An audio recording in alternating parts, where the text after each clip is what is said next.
What's up, fam? Welcome to another episode of Breaking Impossibilities. And check this out. This is the 10th episode, and I got a very special guest, a woman that I admire, that I look up to. And she has come from the deep, dark depths of hell, and she has come out winning, absolutely winning. She is not only a doctor, but she's an author. She's a reentry advocate. She helps men and women come from inside the jail cells to becoming a better version of themselves and breaking possibilities. Without further ado, we have Miss Dr. Pettway here on Breaking Impossibilities. Hi, good afternoon. How are you Yes, today? ma'am, I'm doing amazing. I really appreciate you for coming here and hopefully we can get some value, right? Of course we will, Absolutely. because I mean, you be spitting that fire. I appreciate you. Absolutely. So I know that you're in recovery. You're a doctor. You're an author, right? Motivational speaker. You've gone on tours, speaking, sharing your story, helping people in recovery, incarcerated people coming out and finding a new way to live. You're absolutely beacon of hope, a symbol of change. You know, Me? absolutely. Yeah. Can you tell us a little bit about your story and where you come from? Who is Nichole? Oh, thank you, thank you. Well, it's my pleasure to be here, and I have learned to turn adversity into advocacy. I Mm. have learned how to turn formerly incarceration into inspiration. And with that, it has been like my calling to share with others a way out, Mhm. right? A way out from the self imposed prisons, Mm. right? That we imprison our spirit, right? Yeah. And there are times in our lives when we become broken and we're solely existing, Mhm. and we are hurting the people that care about us. We are alienating people so that we can stay in our own denial. Mhm. When we're in active addiction. And when, especially when we're in active addiction and when we're in belief systems that bring about a certain comfortability, Share that. right? Ooh, yeah. The comfortability of being in the institution, being more freer Mhm.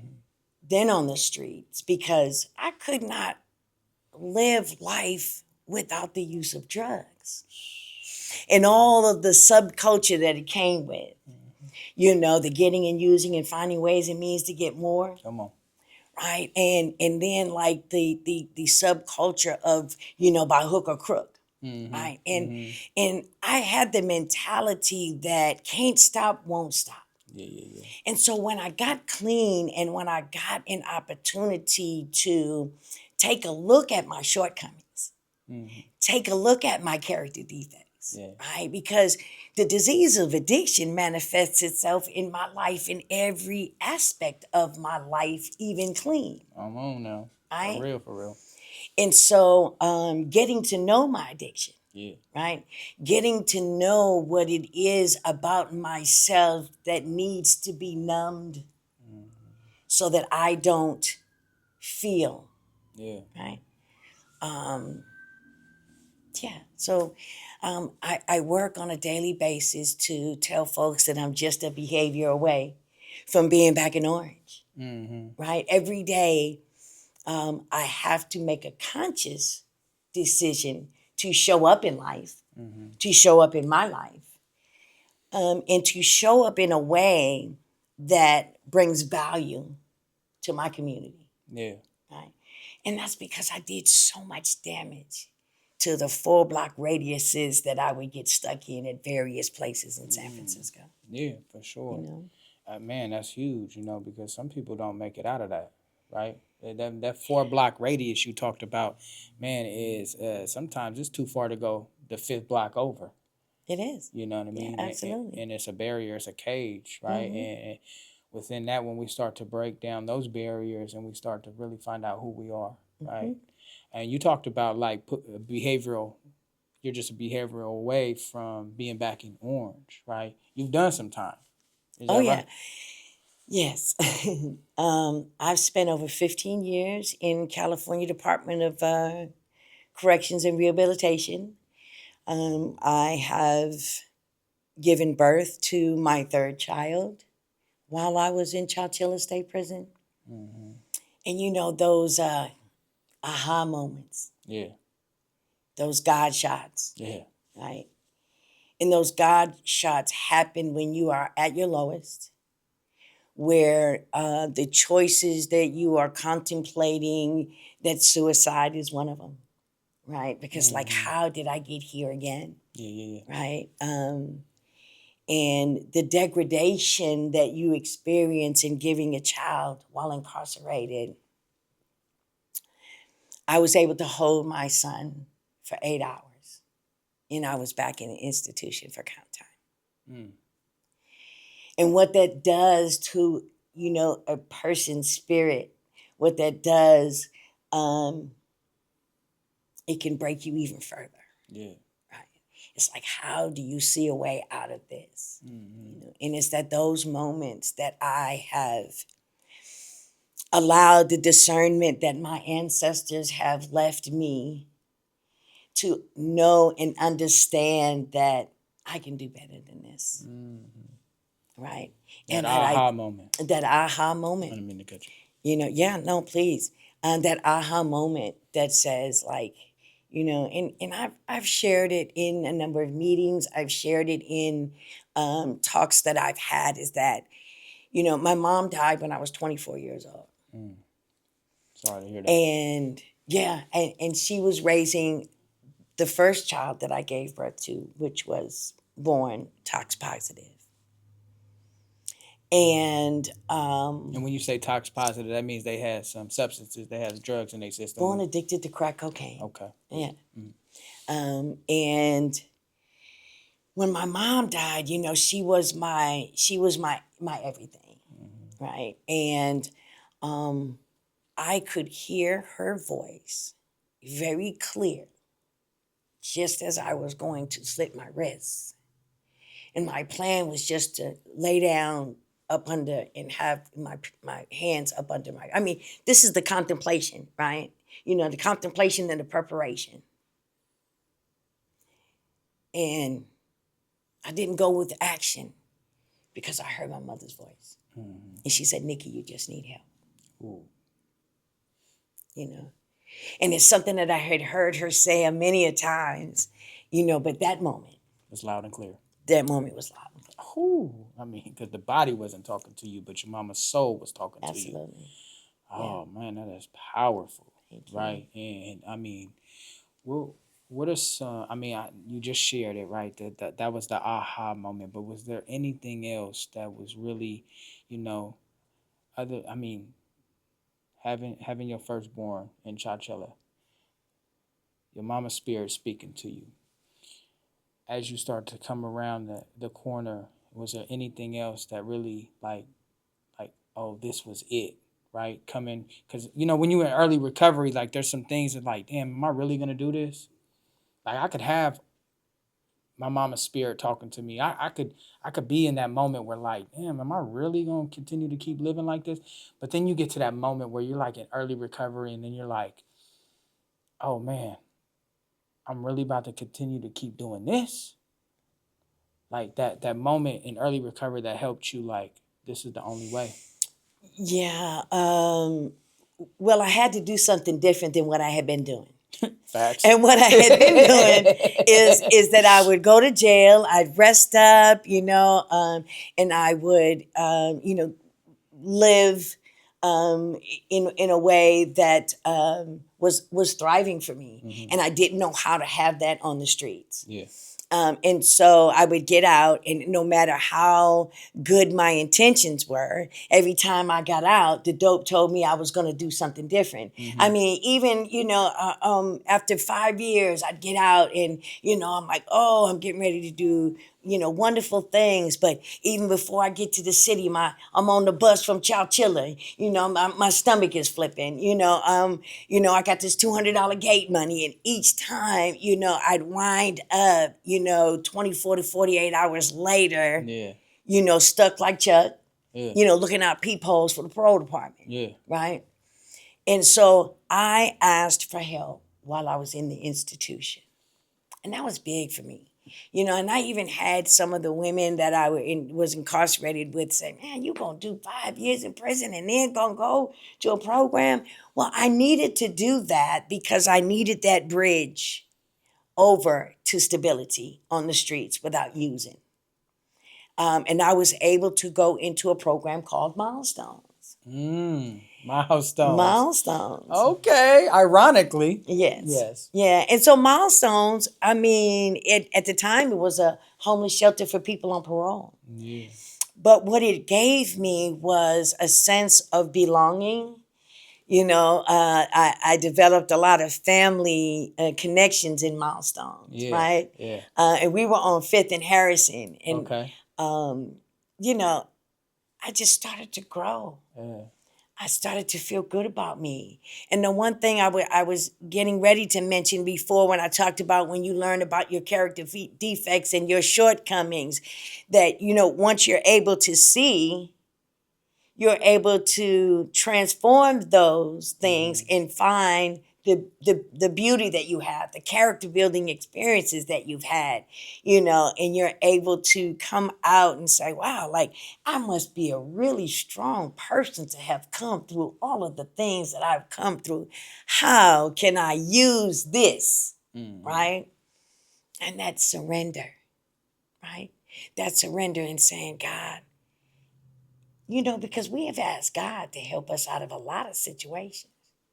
God, when I jump out this car, please don't let me break every bone in my body. Yeah. God, when I jump off this roof because the police are coming up the fire escape, please just let me make it through. But this was the one time that I asked God to please take the disease of addiction away from me. Take the taste of it out of my mouth. Yeah. Right? Take the want for it away. Rip that thing out of my heart. And replace it with something of substance. Yeah. Right?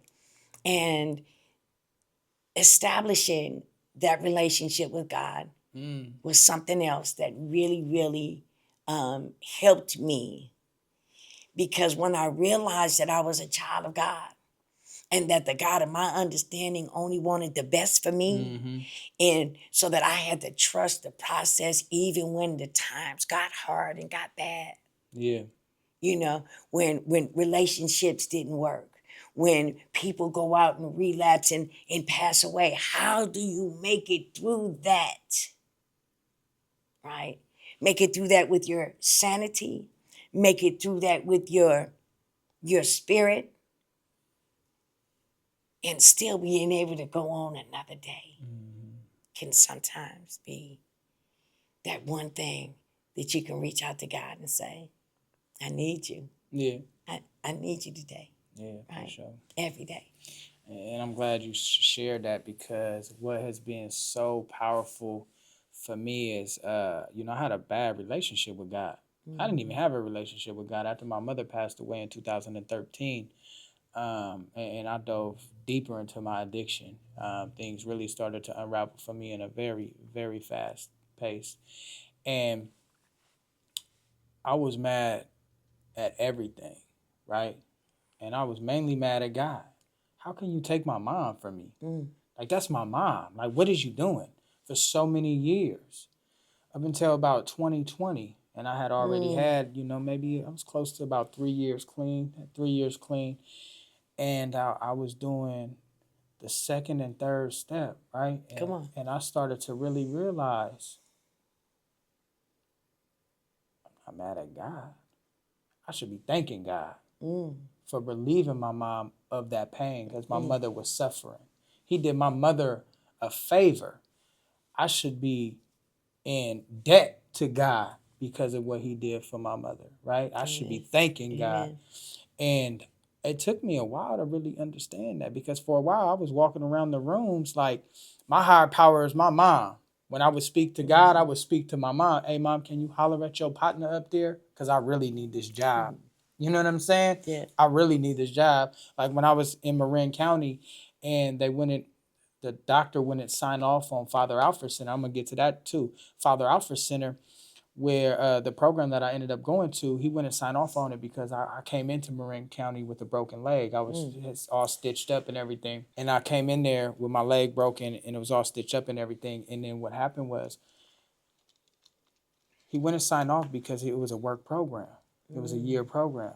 And he was like, nah, I can't put my name on that. Oh. And I was a pod worker and I was able to, you a pod worker in jail, you get a little bit more free time, right? So I'm out, just got done cleaning the pod. I'm out in the outside and I look up and I see the stars clear as day. And I said, hey, mama, please holla at your partner up there, please, right? Because I ain't talking to him, but I need you to talk to him, right? Because obviously you're close because he had to bring you up there with him. So I'm saying, holla at your partner, and I really need this program. And I promise you, I will never disappoint you again. I said, Mama, I will not disappoint you like I have in the past. Every day has been a disappointment up until today. And I'm going to tell you right now, that's going to end right now. Please holler at him. I want to go to this program. And at first I didn't because I just did a year in county. And then now I'm going to go do a year in a residential treatment program with all men, right? I'm like, I need to see a woman. You know what I mean? Why that nurse practitioner, he came through. He said, let me talk to you. He said, hey, I'm going to sign off on this program because I want you to change your life. But the very moment you feel something with your leg, I need you to go directly to the hospital. I said, say less. I'm going there anyways, right? And he signed off on that program. And then that's when I went to Father Alfred Center. And ironically, Milestones was in the building of 291 10th Street, Father Alfred Center, before it was Father Alfred Center, right? And so this whole connection is crazy because when I was in my first 30 days, you had came and spoke at a meeting. Yeah. And I heard your story. And I says, oh my God. Because I still was like, not sure. I know I wanted to change my life, but I was like, I told the people that brought me to the program, I'm going to get this 2 weeks and we're going to figure it out, right? Yeah. Either I'm going to leave or I'm going to stay, right? And, even after the God shut the prayer to my mama, you know what I'm saying? I said, maybe, because I started getting them guts too. Like, hey, I need to call my girl. I need to do this. I need to go see my dad.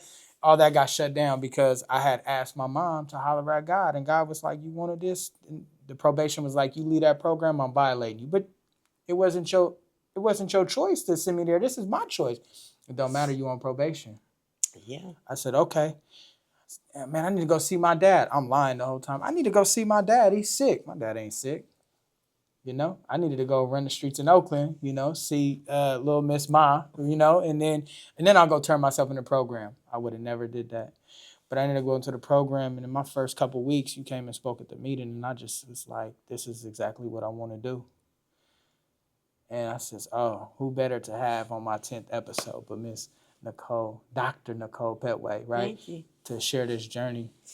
So yeah, and fast forward, you pray to God. So for me today, I don't ask God for anything anymore. I thank him for everything. I thank him for the things that I know or that are coming down the pipeline. Absolutely. Thank you, God, for everything, right? And after, your God shot, 16 years later, we're sitting here on this podcast. Tell me about, because you got a business going, right? You running a business. You're an author of a book. You've done traveled the United States speaking on stages in front of people, Well, when you move in your purpose. Yeah. The network and the universe and God has a way of putting you in position. And then when you stay ready, you don't have to get ready. So when you in position and those blessings come, you're able to, accept those blessings and able to utilize those blessings to help others, right? Yeah. Because, again, someone helped me, freely. And so, the pay value that I feel that I could give to anyone is to bring someone else up. Mm-hmm. I went back to school because I could barely read and write. Yeah. And I got my high school diploma and a little after 90 days clean.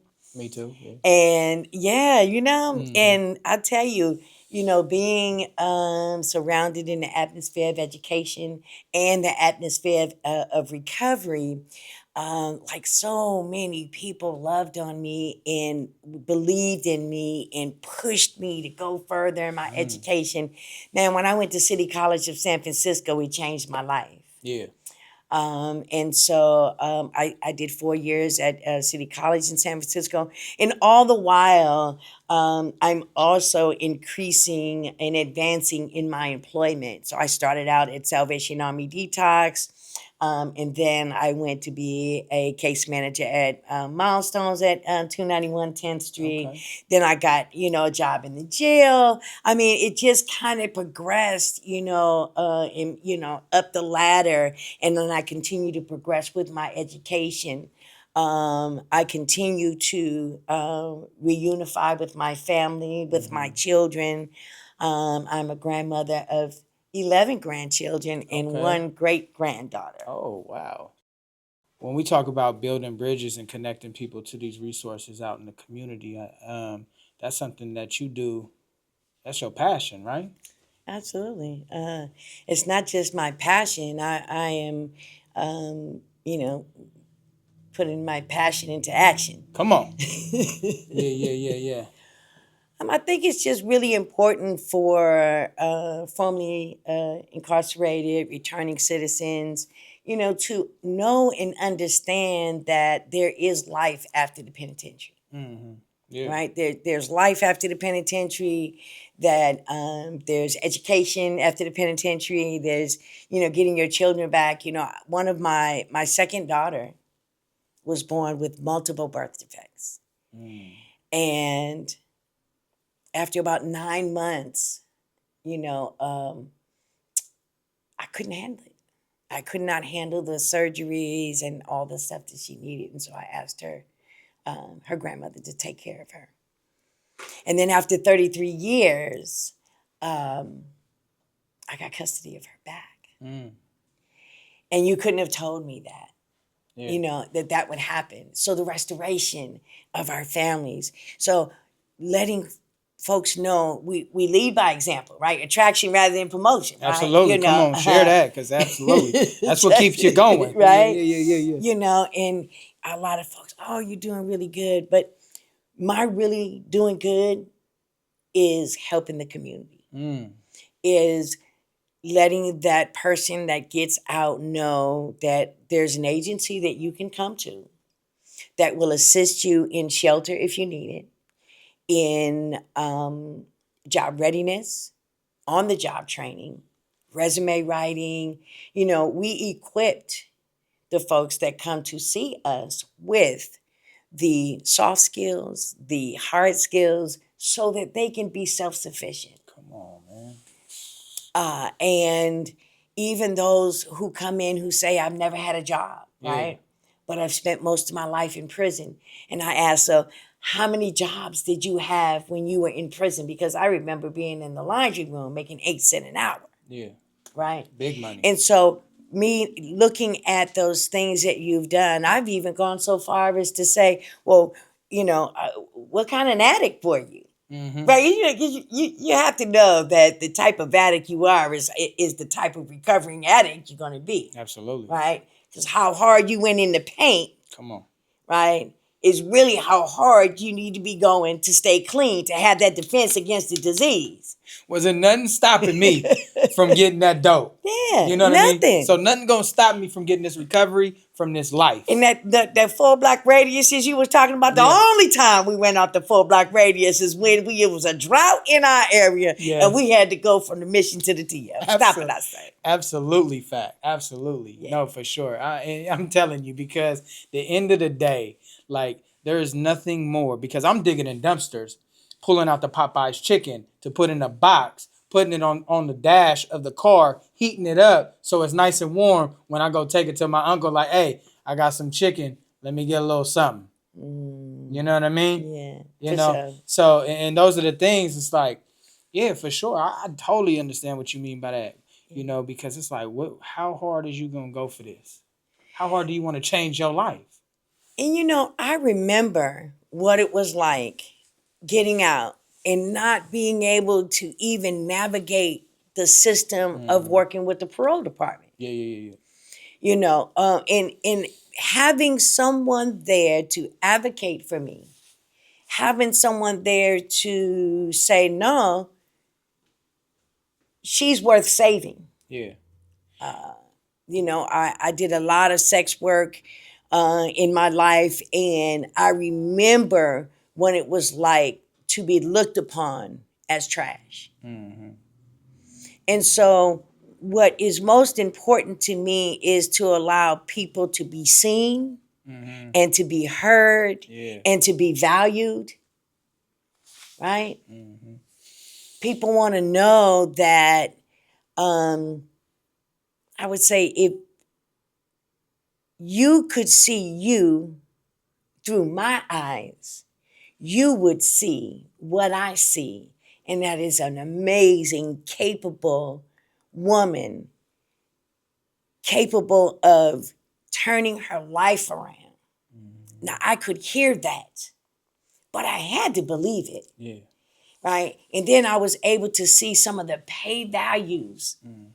that I would get from just doing the next right thing Mm-hmm. for the next right reason Absolutely. when no one was looking, No, for sure. right? And so you have your own company? I do. I have Building Bridges Foundation. Okay. And it is also primarily focused on, returning citizens and helping them kind of bridge from getting out to mainstream society, right? You have folks that have done 20, 30, 40 years, went in 17, 18, 19 years old, who were still operating emotionally. Mm-hmm. 17, 18, 19 year olds coming out after having spent their whole 20s incarcerated, half their 30s. If they had children, their children are, 11, 12 years old, and they come home to the same community that they left, not knowing what it is that the resources that they can tap into. And so I try to make sure that folks know how to get in touch with me, how to reach out to my organization. I am also the deputy director of Building Opportunities for Self Sufficiency, Yeah. which is an organization that has been in Oakland for 50 plus years. That's boss, right? That is boss. Mm-hmm. So simultaneously, Yeah. I have Building Bridges Foundation, and then the opportunity to manage the Wellness Empowerment Resiliency Campus was, an opportunity that, you know, was something I couldn't pass up. Got you. I have a facility and a reception desk where someone is greeted with respect. Come on. They're greeted with, a welcome home atmosphere. No stigma. Our primary focus is our formerly incarcerated. So, yeah, and we have so many, programs other than just that one program. We have 20 other programs in our portfolio. Yeah, yeah, yeah. Okay. That addresses the need. We have a women and children's program which is an alternative sentencing program. We have a homeless shelter for people, and we have a men's housing. We have another place where you can go. You can get clothes if you need. Nice. So the resources that a person needs to sustain. Okay. And my next question. Rental assistance. Okay. Oh, we need that. Rental assistance. Absolutely. Yeah. Moving costs, back rent. Come on. And your qualifying denominator is having been formerly incarcerated in the California Department of Corrections and Rehabilitation. And that's something that you say that because I remember being out there on the streets. I didn't have no record. I wasn't on probation, and I used to go to these different resources, and they're like, "Are you on probation? No, you've been to jail." I'm like, "No, I'm actually none of that." You They try like not to do that, they right? like, "Well, you don't get no resources," and I'm like, "Well, damn." I gotta go hit a lick and get caught. Like I ain't with going to jail because I ain't gonna be able to get high. But so yeah, no, I want to shift gears a little bit, man, because you're Okay. doing a lot of phenomenal work in the community, and definitely, y'all, if y'all trying to get a hold of Dr. Pettway, we're gonna have all her contact information down below in the description, Instagram, email, whatever she feels comfortable. You're gonna be able to get a hold of her. You can also DM me, and I can get you connected as well. But you're an author. I am. Your book is live right now on Amazon. It is. It Oh is. man, like tell us about the process of writing that. Like, Oh. Well, the book is called Against All Odds, mm, and it is a triumphant journey from incarceration and addiction mm-hmm. to the empowered woman that I am today. And it talks about childhood trauma. Yeah. It talks about participating in adult activities at such a young age that it kind of changes your moral compass. Mm-hmm. It changes your inhibitions, right? So, at a young age, some things that I was participating in kind of set me up for the life that I continue to live, Yeah, right? yeah, yeah, You know, um, looking at the game in the streets yeah, was appealing to me, right? yeah. Seeing the women with the long mink coats and, I'm Uh, saying, looking fly, getting money, yeah, and utilizing what they had as, was powerful to them. And mm-hmm. that's what I experienced. But again, it's a belief system that, we establish and that we grow up with that leads us in directions that we wouldn't wish on our worst friend, on Mm-hmm. our worst enemy, Yeah, And so it talks about how you come out of the muck and mire of low self esteem, low self worth. How do you stop blaming yourself and having guilt and shame over things you had no control over when you were not able to give consent because you're 7, 8, and 9 years old, right? mm-hmm. But holding on to that as if you're now impure. I got you. You know what I mean? You're dirty. Yeah. Mm. And so the book talks about what that healing journey has been for me. Nice. It talks about ways in which therapy is an avenue that some folks take, even with the anonymous programs, right? Because it says medicine, religion, and psychiatry wasn't sufficient for us, Mm-hmm. right? But it didn't say that it isn't something that we still need to combine with our recovery, and that was something that I needed to do. Some of that Is outside help. is that I needed to. I had such high anxiety. Yeah. Could never, still to this day, can't sleep with the light off. High anxiety and really needing someone to talk to so that they could help me define what my reality was in a healthy way. Help me compartmentalize things so that I could move past the guilt and the shame of leaving my children and abandoning my family. It's really deep. Well, thank you for sharing that. I really appreciate that. And where can you find your book? Amazon. Amazon.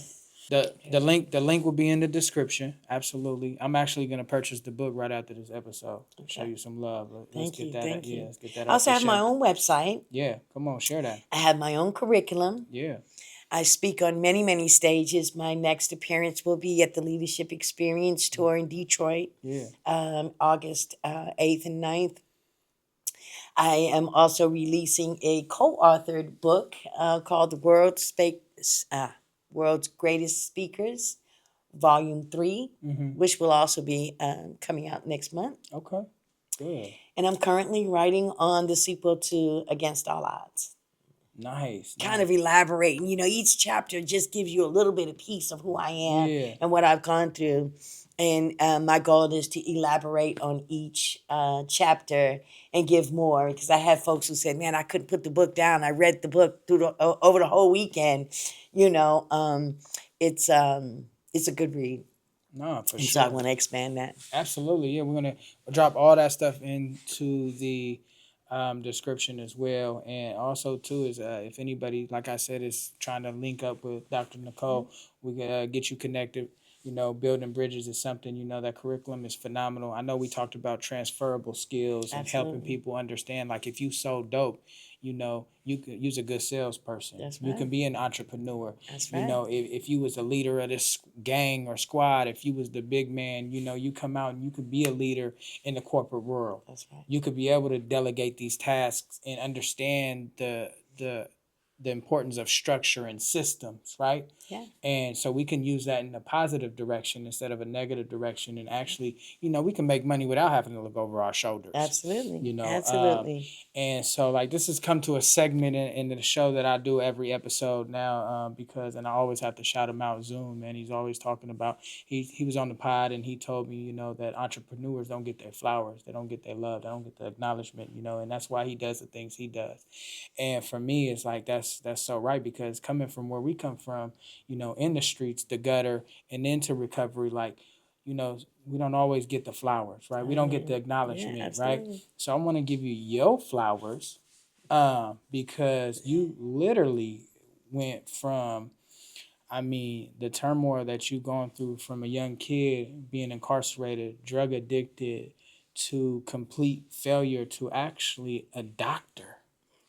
You know what I mean? You're a doctor. You're an author. You speak on stages. You help people in their recovery. You help me in my personal recovery and my journey in becoming who I am today. And always when you speak, I listen, because you're a phenomenal speaker, right? You're one of the best speakers that I've ever heard. So those are the things, that really just I admire, right? Strong woman. Because I feel like the women get a really, I feel like the women have it rougher, in life, right?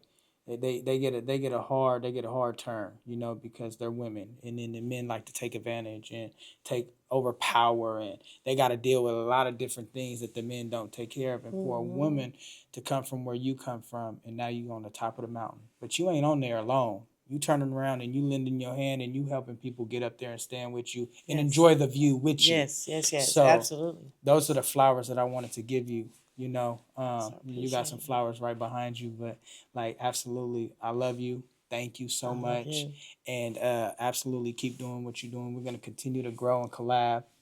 Absolutely. Be on your pod. Thank you so much for having me. I appreciate it. Absolutely. So I know you got all these phenomenal things going on and everything like that. But if someone was to reach out to you, or I know we're going to drop all that in the description, but what is it that you can do to help somebody? If you were to talk to somebody right now that was out there wondering what to do, they just got out, they're not sure what to do. How can you help them? Where can they connect with you? And what is it that you can help them with? Well, NicholePettway.com is my website. And if you are in the Oakland area and by Eastmont Mall, come and see us at 7200 Bancroft, Suite 275, and just ask for Dr. Nichole Pettway and come do an intake, and let's see what we can do to help you. We can help you do a whole lot of things. So you never know till you come see us. What does Breaking Impossibilities mean to you? Let no obstacle stand in your way. Mm-hmm. Find a way to go over it, under it, around it. Right? Breaking impossibilities means, utilizing the services that your community offers so that you can be successful. And taking a look at the rooms that you're in, right? If you're in a room with people that you know more then you're in bad company, right? And so it's the circles that we surround ourselves in. It's the people that we allow around us, people that can add to and not just take from. Come on. Yeah. They say it, right? You want to win, get with the winners. Get with the winners. Yeah. So Absolutely. thank you so much again. I appreciate you. And that wraps it up for the 10th episode. Uh, and we're going to continue to keep growing. We're going to continue to keep saving and changing lives. Shout out to anybody that's listening. Know that the addiction line, the hotline will be in the description. Dr. Pettway's contact will be in the description. And remember to just continue to believe in yourself, love yourself, and trust yourself Absolutely. because anything is possible. You're possible, baby. Let's get it.